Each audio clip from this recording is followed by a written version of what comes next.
Hong Kong Farm actually occupies this very beautiful balance point actually between being a farm but also being a farm that's very interested in aesthetics and the art world and how these two things can complement one another. They both have a visual angle and also a very deep farming and heartfelt interest in Hong Kong's agricultural culture. So today really is a day when we wanted to, instead of having a more active workshop like we had for their first event when we built planters and made basil out of homegrown pesto, today is a day where we get to stop for a moment and reflect on the state of what's going on in Hong Kong. So I want you to know that you, the people who are in this room today, actually are many of the people doing some of the most interesting work in Hong Kong. So it's extra special for us to see many of you together. And I think that this group of people who are going to speak with us today, some of them know each other, some of them don't, and some of them know each other's projects quite well. But hopefully this is an opportunity for you guys as well to begin to ask the questions you always wish you could ask beyond what the basics are of the projects. So we'll give you a little bit of an intro to the projects, but please ask the tough questions, right? This is it's a family, and we look forward to hearing your insights and your comments. So enough from me. I would love to introduce Elaine Ho, who is our moderator today. When we first began this residency project with Hong Kong Farm, we asked Hong Kong Farm, who are the people that you would most like to be involved with your project? And they told us, Elaine Ho. And lo and behold, we have Elaine with us today to be involved with this project. So Elaine is an artist and a co-creator of Home Shop in Beijing, which was an artist-run project space, which is now closed, but which has left a beautiful trickling legacy of books and projects and spirit in the air. So we're very happy to have Elaine with us, and I'll let you continue the introductions. Hello. Yeah, just to start off, actually, as Mimi said, I used to be involved with a space called Home Shop in Beijing, and I think the primary reason why I also got connected to Michael and started having more conversations with him is because we also did a bit of urban farming, rooftop farming at our space in Beijing. And I would say definitely much more in the realm of a sort of learning as you go along. I'm not a seasoned farmer or gardener by any means, but joining the Hong Kong Farm boys here these past few days has been really, really nice to see that very hands-on approach to working, and also seeing, exactly as Mimi said, trying to find a way to understand farming as a daily life practice, but also something that touches upon some very important issues that are happening in Hong Kong right now, as well as thinking of it as possibly an aesthetic practice. And these are some of the different issues that hopefully we will kind of touch upon with each of the groups that will introduce their work with us today. So I will just give a very, very brief intro of each of the 4 groups that we have, and then let them show you a little bit of their story and the work that they have been doing, and hopefully we can then open that up into a discussion. You guys are all welcome to join in with any questions or insights from your practices as well. And basically my role today is going to be somewhat of a note taker, because this map, which we have tried to put together, is a work in progress, which we're basically trying to look at just to see in the larger context how these different rooftop farms or larger scale farms in the new territories are kind of spread out or not spread out, clustered in the city, so that we can sort of understand the linkages between them, maybe some of the differences or similarities. And definitely not only me, but if any of you guys has the impetus to come up and add something, take notes with me or whatever, please feel free to come and join me. But I will be doing that. And Kit, actually, Kit Chen on the end there, he's a journalist, and you're going to help me with this process today. We're going to take notes. He has been doing a lot of research. He's the journalist, a columnist for a magazine called Eat and Travel Weekly. And not only for the magazine, but also his personal interest has been doing a survey of a lot of the rooftop farms in Hong Kong. And he and Glenn from Hong Kong Farm have visited at least 17 farms in the city. So he has also quite another perspective to share with us, and he will add a few notes at the end after the presentations. Okay, so just for these 4 groups today, I think we'll start, of course, with Hong Kong Farm as our hosts, and also thank you to you guys for bringing me here as well. Basically, Hong Kong Farm is started by Michael Leung, raise your hand, Michael. So Michael Leung is a designer and urban agriculturist, as we say. Started by Michael and Glenn. I'm sorry, I really have a problem pronouncing your family name. Eugen Ellingsen, no? Yeah, Eugen Ellingsen, who is a photographer and artist, also based in Hong Kong. And they have 2 other kind of compatriots that are unfortunately not with us today, Anthony Ko and Matthew Edmondson. But they started, let's see, at the beginning of 2012 with a rooftop farm that they were able to acquire in the Ao Tau Gok area, which is represented here.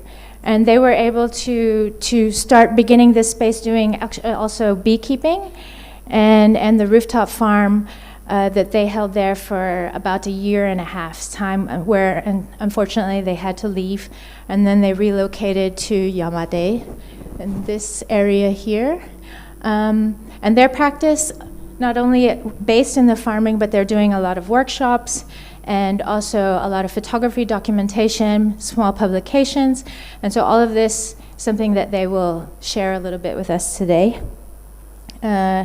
And then Yamate Gardener is a group represented today by Dorothy and Kiki here, who are both working on a farm off of Shanghai Street, which was much more sort of a bit of a serendipity chance, but because they met up with Mu Isok, and a sort of uncle, neighbor, friend who lived in the community, who was already doing a bit of farming on that rooftop, and they'd sort of joined forces. And they are also hosting, in addition to their own practice, they're also doing workshops and small publications, and this very, very beautiful calendar that is also available for you guys to see over there. And then we have Samwut Gun, who is represented today by Lo Lai Lai. And Samwut Gun is a bit further out here in the New Territories, this photo.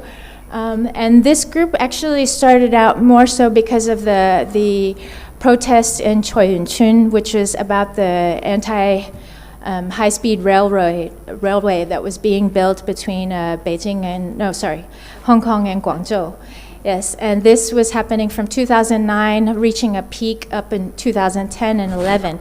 And at that time, because the village was, of course, in the line of the railway and was going to be demolished and has been demolished since then. So a lot of the artists and activists who rallied together at that point came together. They were farming, and they ended up moving to this area here. And so that kind of lays the background for a very politicized practice, or politicized look of how you rethink farming as a community building and almost life-changing social practice. They're also doing a film festival and open markets that sell their organic vegetables to people in the neighborhood every Sunday, yes? And then finally, we have Hong Kong Potato, represented here by Emily and her lovely boy. Hong Kong Potato started in, when was it? 2013. End of 2013. So the youngest of our groups here.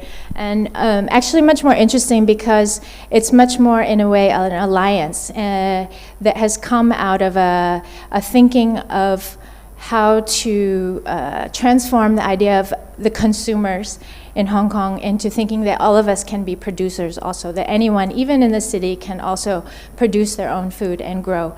And so the idea came up for a sort of 1-ton challenge to grow 1 ton, to see if Hong Kong was able to grow 1 ton of potatoes. And Emily has been instrumental in getting different farms together, including all of these guys and several others all over Hong Kong, to grow potatoes. and through this to create a movement to think about food production and also about how these different farms can work together and maybe think of it more so as a movement as well. Now this.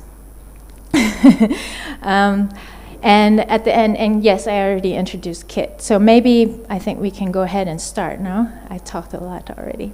So please, we'll start with Hong Kong Farm. Okay. Hello again. My name is Glenn, and I do most of the photography and the conceptual work. So as you've seen outside, there's a lot of speakers in the planters.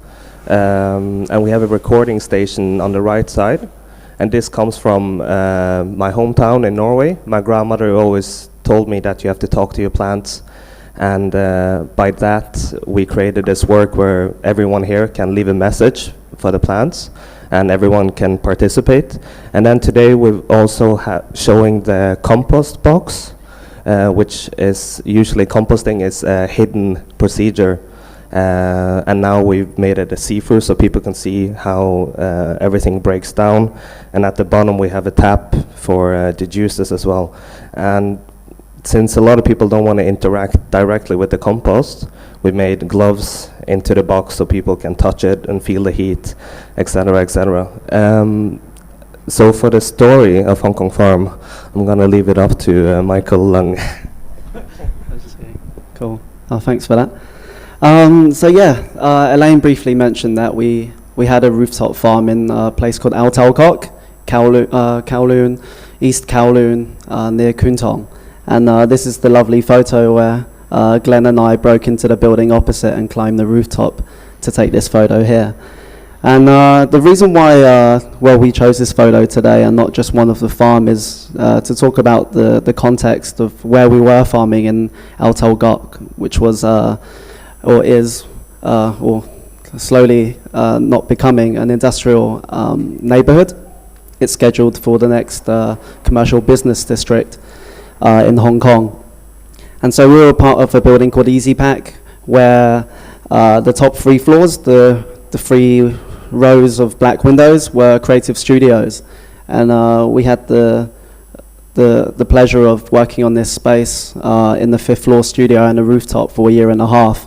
And then through the projects there, such as Hong Kong Farm and also some sustainable and other kind of more contextual projects, we started to connect to other people in the neighborhood, such as Dai Pai Dongs and other neighbors. And some of them even turned into collaborations as well.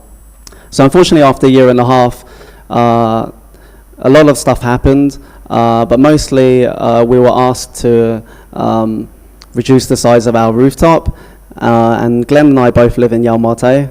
What, you still in Yau Ma Tei now? Well, in between. So he's just moving house. So we felt that it was very far away, and then at the time I was also doing a permaculture course with Emily, and that also adds another layer to our agricultural practice, and it suddenly felt very far away.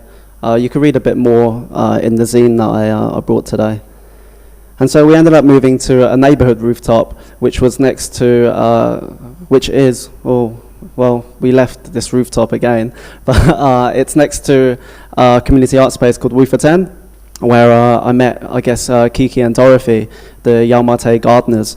And so working in Yau Ma Tei, a fairly old residential building, we ended up connecting to the neighbors, the elderly community, some artists, and of course Yau Ma Tei gardener. And this was a very interesting rooftop because it was offered to us by an American guy who lived downstairs, who was really supporting our work, but wasn't really having, a great time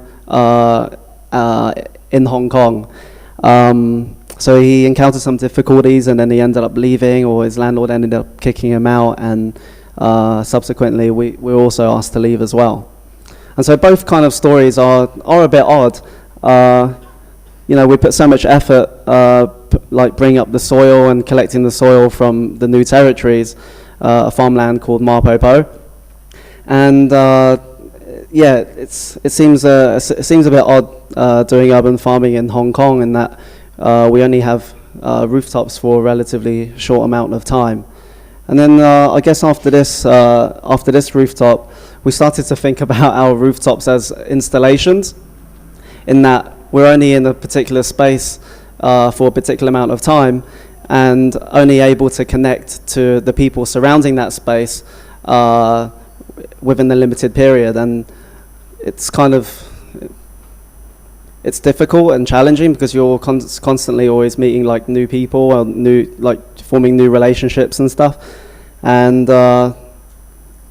but then for some reason it starts to work out, and that led us to our third rooftop, which is in Mongkok, run by a collective of like writers, social activists, students, translators, teachers.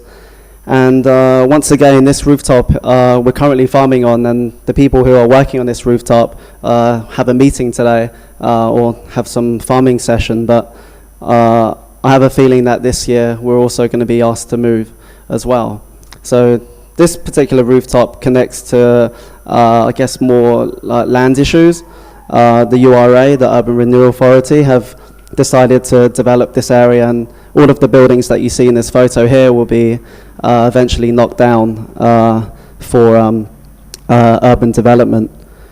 And so I guess our fourth rooftop terrace brings us to Spring Workshop, where we've been working with Anthony, the guy in the back there. He's in Kuala Lumpur for a wedding, so he can't be here today, but yeah, we've been working with like the Spring team,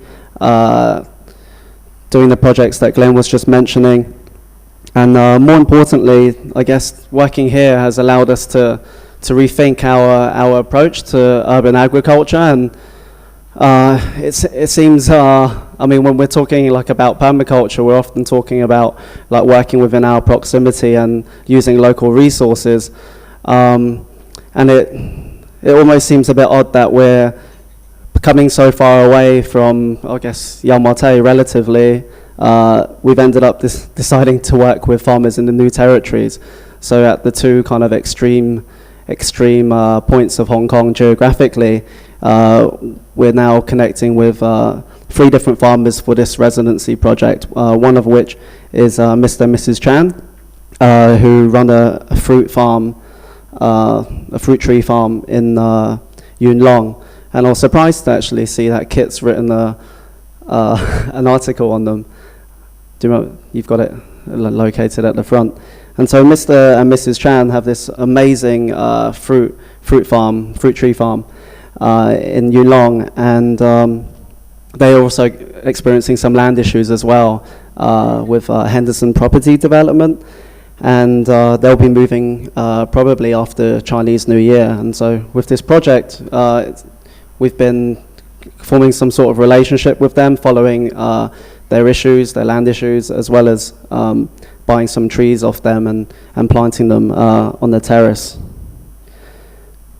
All of our soil that's from this rooftop here is from Lai Moi's family, their farm in Ping Ta. And so this is for this project. We previously, like Hong Kong Farm, hasn't really been going to Ping Ta. We've mostly been going to Fanling and Yuen Long. So Ping Ta was introduced to us through Harlock, who we work with at Very MK. And once again, this particular farm is also going through land issues with the same developer. And we feel it's very appropriate and perhaps somewhat meaningful to collect the soil from the topsoil from this farm, which will eventually become a highway. And so when we go there, we take a lot of documentation.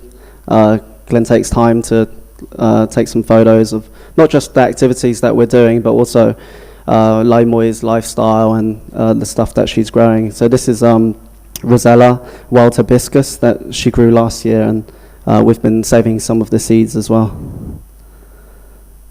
And so lastly, the third farmer that we're working with is a guy that calls himself the Mango King. He's, I guess, a guerrilla homeless farmer that I've been working with through a project with WeForTend for, I guess now, a year and a half. And Mango King, he's homeless and he lives on government land, roughly around 2,000 or 3,000, no, maybe 4,000 square foot. And he lives there with a friend and farms on this government land. So essentially he's a guerrilla farmer. And he's growing like a lot of stuff. When I first met him, he was growing around 40 papaya trees, 700 square foot of potatoes, which later on became part of the Hong Kong Potato Project. And today I visited him and he's, what is he growing today? Today I was accompanying him with watering the plants, and he's growing a lot of cherry tomatoes, pak choi, choy sum, mango trees. And so he's got a very interesting story. You could read more details about it in our book. And last year we harvested a lot of okra, and he was growing probably around over 100 okra plants. And he became part of, I guess, this kind of community economy with a cooperative cafe in Yau Ma Tei called So Boring, where he was just giving us a lot of produce completely for free in support of our community cafe. And so these three stories, I mean, it's very difficult to talk about them maybe with 10 slides, but this is a continuous project that we're kind of doing personally, but also as part of our residency. So yeah, if you want to learn more or see some more photos, have a look at our Tumblr. And so yeah, maybe we'll hand it over to the next speaker.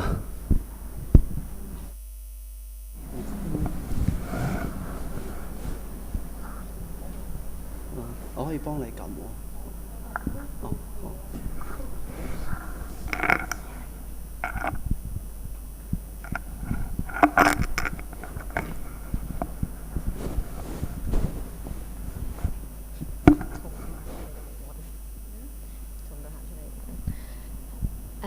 Hi, we are Yau Ma Tei Gardener, and this is our rooftop garden in one old building in Yau Ma Tei. And our story starts from a few years before, because one of our member, she went a studio in a old studio in Yau Ma Tei, which is in a very old building. And then later that she start do small scale gardening in the rooftop, mainly grow some edible vegetable like pak choi and choy sum. And like few weeks later, in one day she found there is a memo in one of her plant pot, and this is the memo. And then is about like friends. I'm also interested in gardening. Shall we let's plan together to maintain the rooftop garden together. And then because of this memo, our member start to know Uncle Mui, the old man who lived in Yau Ma Tei like for 50 years, and then he also do farming when he was young, when he was small. And this is Uncle Mui. He always invents many different tools and method in environmental way about urban gardening.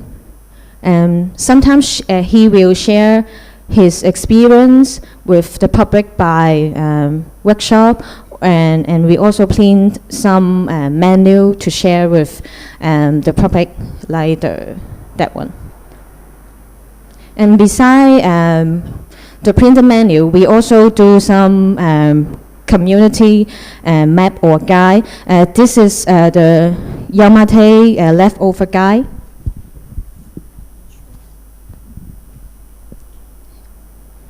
And it is a collaboration project with the student from Academy of Visual Art in Hong Kong BU, and also many community parties in Yau Ma Tei, and graphic designer and artists. The student, they record the findings about the food waste issue in Yau Ma Tei, and then they through interview, and then they make the guide in a form of infographic. And then after the Yau Ma Tei leftover guide, we also do a version in Sam Shui Po, which we make it with the woman who is living in Sam Shui Po. And recently, we also published a scene which is about the different issue about different urban issue, like public greening, public space, and also food production, and also with the workshop documentation on the related issue. And the first one is the green one. I think most of you will have it on hand. Is about the film is about the seed in the city, and also about the urban ecology in Yau Ma Tei. And the second one is the orange one. Yeah, and this one is about the theme of the wheat and the wildflower we found in urban space. And the last one we just published is the Canada, and this one is this publication. You will find that there is quite many tips about urban gardening, and then the tips some of them are collected by the publics and audience that during our exhibition, and some of them are mainly from our experience during these few years. And actually this publication, the idea is inspired by Uncle Mui Sok, because he always do Canada for himself for every year, and he will use the photo taken with his wife when they are going to travel, and this one is another version that we make for an exhibition, which record the experience and also the important time that we are with Mui Sok in these few years. Actually, we also do a lot of workshops, because like we are from the art administrators background, so we like to do workshops, and we think that is also a very nice way to get people to talk to the neighborhood and try to get some knowledge from them, because we always found them, they are very knowledgeable people, and they have a lot of stories to tell. Actually, if you read the leftover map there, actually the students found lots of interesting stories that not only reflect like the ways that they think what is leftover food, but also the ways like how they treated leftover food in the old days. Like some people said, yeah, usually we just brought them to the pig farms. So there are no pig farms now, so that's why we just have to throw them into the landfills. Yep, this is the at the time when the leftover map was like working on, and this is with Lai Lai. Like just recently, we did a workshop with Lai Lai, and these participants, they tried to reinvent the leftover food into some very interesting ways into a nice bandong or lunchbox. So you see, actually, we not just like talk to people, and sometimes we think it's very nice for people to get hands-on experience with leftover food. Like we just will get the students to the fruit market nearby, and they can try to grab some leftover fruit that are unwanted by the community or the shops. So they try to pick them up and try to make it into compost or some enzyme, or sometimes they just eat it. So we think that it's a nice way to experience, and only by that they can learn how is the problem and how they can solve it. And another topic that we are very interested is the public space. As Michael just talked about, actually the space is a really big problem that we are all facing in Hong Kong, especially when we do urban farming. We are always lack of space. So one time that we just thought that maybe maybe it would be very interesting if we try to grow something on the street. Because there are lots of you can notice in the street there are lots of space that the government is not using it well, like those gardens that are like empty, or you can find some signposts that are like you can reinvent the space. We did this signpost planter workshops because we were inspired by our neighborhood in Yau Ma Tei. Somebody did that, like on a signpost in Canton Road. So we think, wow, it's a very nice idea. Why don't we just try to make some other signpost gardens by ourselves? So we invite Michael. And it is another like guerrilla gardening workshops that we work with others, like for these seed bombs. Actually, this space was under a bridge in Yau Ma Tei. There were lots of homeless people trying to sleep under the bridge, but they were recently just got kicked out by the government because like somebody suggested that let's put some planter there and beautify the place, and we don't want the homeless people to sleep there anymore. So some of the participants just decide to, what if we grow something nice there, but like just without kicking out anyone. Actually, I think it's very, there are some very interesting approaches for Yau Ma Tei Gardener to work with the community, because Yau Ma Tei is a very diverse, very grassroots, and very like elderly dominated community. When you go to the people, you cannot just go directly and tell them like the space problem, the culture problem, blah blah blah, and nobody will understand. So we try to have a very non-political approach when we try to talk to people. We just talk about their daily lives, their knowledge, their experience, their stories of their life, and we try to exchange and see what we can get out of this. And also, as like growing things in the community, we are like having different problems like compared to those farmers in new territories. But we always encourage the participants to try to go to the farms, to try to experience what if to be a farmer there. So, and I think it's very nice to end with these pictures of like with Hong Kong potato. Yeah, it was taken when we are trying to work with the Hong Kong Potato Connection, and we try to grow some potato on our rooftop as well. I think it's a very nice approach. It looks very non-political, but we are trying to get people to notice the problem we are facing in agriculture in Hong Kong.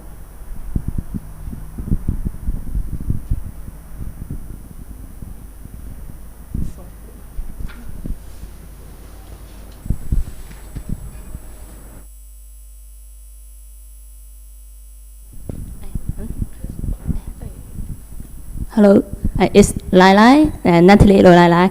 I'm here. Thank you for inviting us, because I'm represent Sun Woo Koon.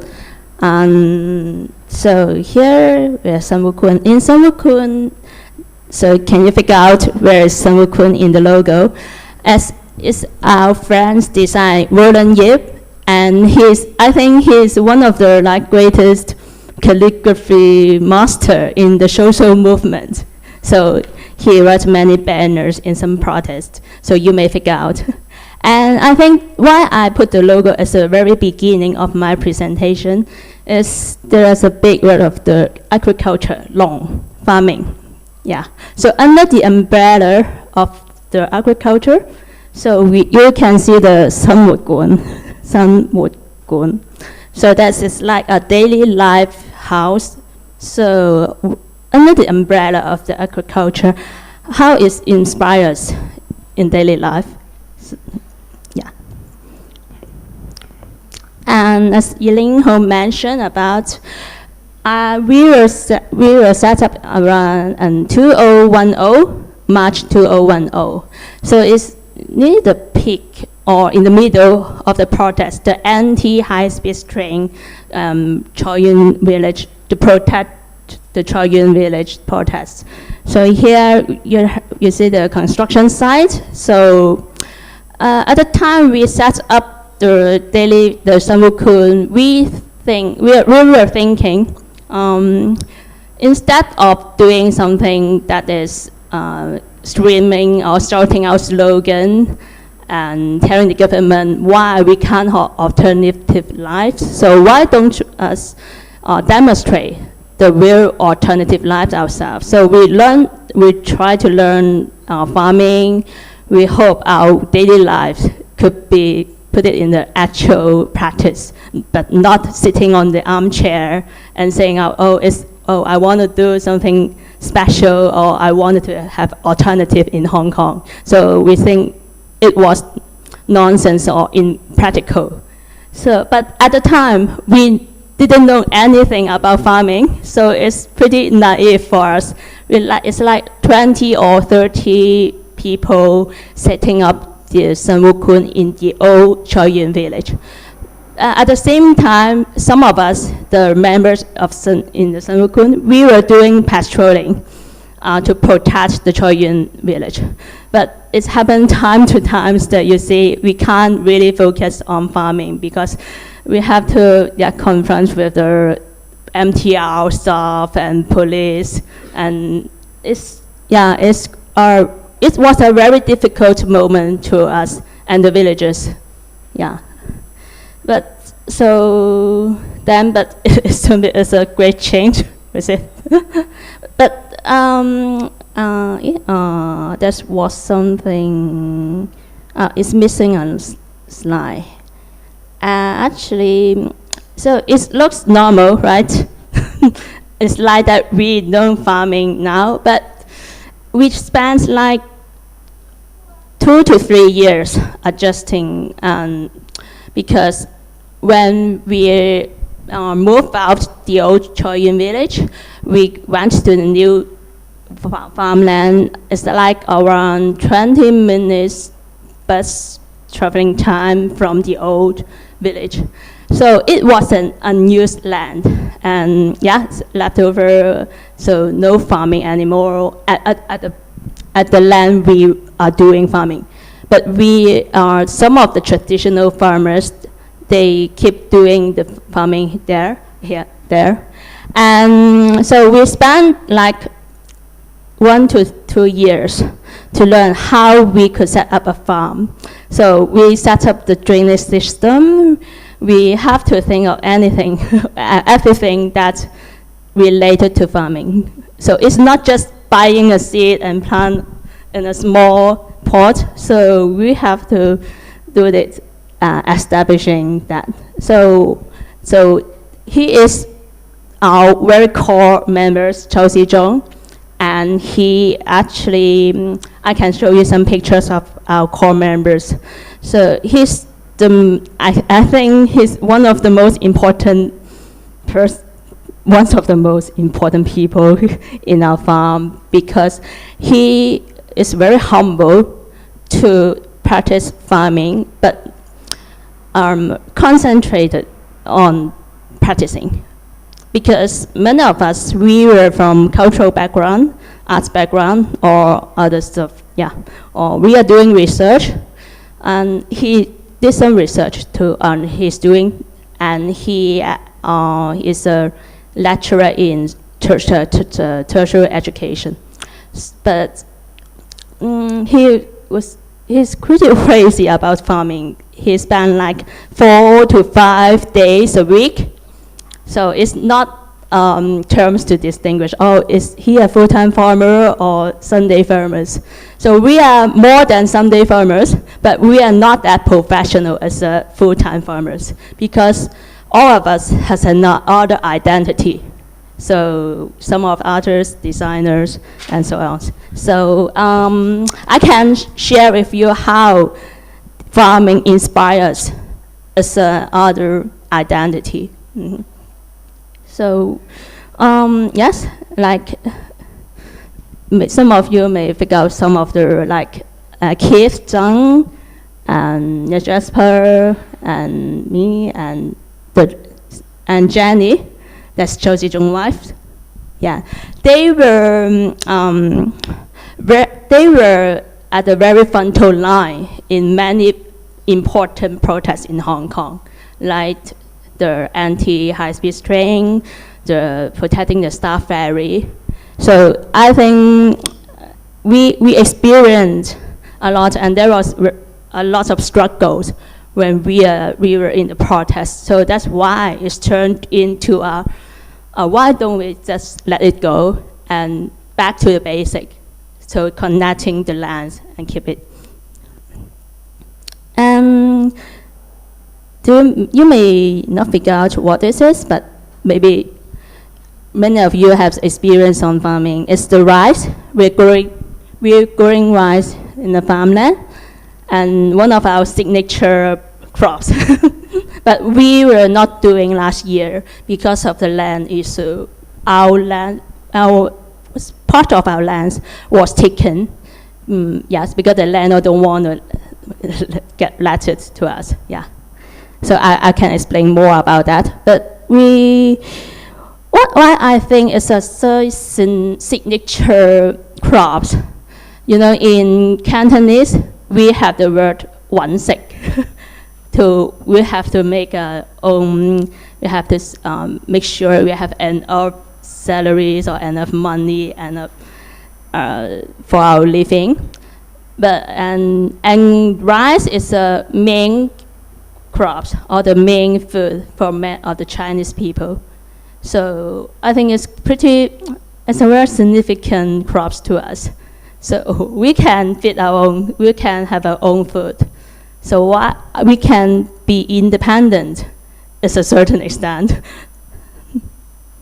So it's an art project that is called TOE 何鴻毅藝術計劃. In English, I forgot the Robert Ho. Yeah, and I'm not the teacher. I'm not the artist instructor in the project. Jenny, the girl that is the writer's one, she is doing the project with some student, and it's one of the examples that our members, we want to have a half farming, half living style.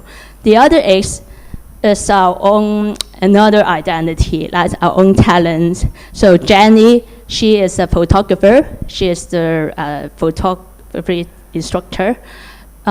She wanna put one of her course is farming crossover and photography. And on the festival day, that's the exhibition day at the farm, and the student and they doing some like blueprint on the farm. And it's just a kind of visual impact on the farm. But besides the actual impact, Jenny stressed, she thought research is a very core part of the artist practice. So she guided the student to do a lot of research on plant and farming and connecting the community. And she wants to program annually, and it will be I'm not sure the exact date. So it will be in March again. So if you have time, do come to our farm to see what's going on. And that Jenny and I might do some workshop with the public. We want to reach the other people, the neighborhood, and the other people in the cities, but like farmers markets and film festival. But for example, it seems that we did quite a lot of cultural activities. But I can't say because I mentioned to Michael or other people, and at the very beginning of the foundation of Sun Wukong, our farming instructor, Mr. Yun Yik Tin, and she said, if you are only doing the workshops, guided tour or other cultural activities only, I won't teach you about farming. Because he thinks production, the producing your own food, is a very core element if you are doing the practice. So that's we can we can discuss more about that. So that's why we start 2010, but we have the farmer market last year. It's like a 3 years empty period. So many people think we stopped, we gave up, because we were in a low profile. They are pretty surprised that, oh, you are still here?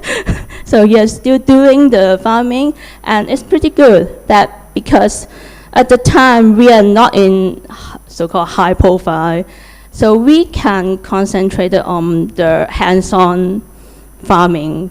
We learn how to growing and have a white radish here and doing some other food preservation. So that's quite a period that I cherish, actually. And we won't do that many talks and seminars like here. But this is time to step out, to reach about the audience, to the public. But I can't say we did a lot, or I can't say we are successful or not. But the collective fund do inspire us, all of the members, to think about how we could actually put into action to be living in an alternative life in Hong Kong. That is the core or the important issue in us. So I end with the stickers, because the activist from Cuba, he said about people who cannot produce their own food are in enslaved people. So I'm not saying that you are really we are a slave, or you can't produce food, so you are slaves. It's like a motto, or give us a very important message about why we have to grow our own food. Yes, and you have to buy, or you better buy the food grown by the organic farmers or practicing permaculture, who's practicing permaculture. So it's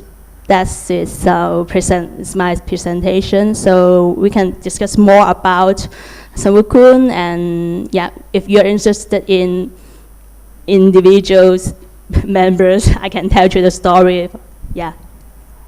And it's come from Hong Kong Potatoes. Emily? Emily.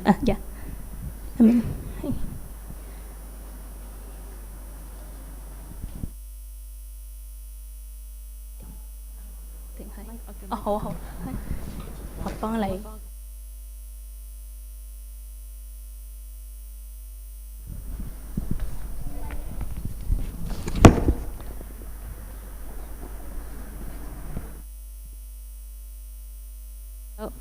Hello. I'm not sure if we are running out of time. Okay, I keep on talking. Emily, myself is a stop motion animator. So I didn't really do any farming until only 3 years ago. First of all, I have to clarify one thing is I am not that person to start up the Hong Kong potato. Actually, it's really like not an coincidence, but it just happened like this. We didn't really plan. I think, have you guys heard of permaculture? I remember 2 years ago that there's a group of young farmers, including the groups here, the friends here. We have a study group to study about the permaculture. Have you guys heard that? Yeah, permaculture is a way of thinking and a design pattern of how we can design our life in a more permanent way, in a more permaculture way. So for 6 months, we sit down together and then we study. And by the end of it, our mentor, actually, like I just mentioned, our farmer mentor, he just say, hey, let's grow potato together. Why potato? Because potato is yummy, and potato is cheap, and potato is easy to grow. So bingo. And also potato is full of the main food all over the world, right? So let's try to grow it. Someone just mentioned, like Elaine just said that, yeah, we have a goal and aim to grow like 1 ton of potato in 1 year. Yeah, we didn't really get to that, but not so bad. So I'm not really the one to start. Actually, I belong to one of the rooftop farming, which the name called, in Chinese it's called 習慣成自然, which is practice, daily practice with nature. The rooftop is in Sakip Mei, in a place called JCCAC, Jockey Club Creative Art Center.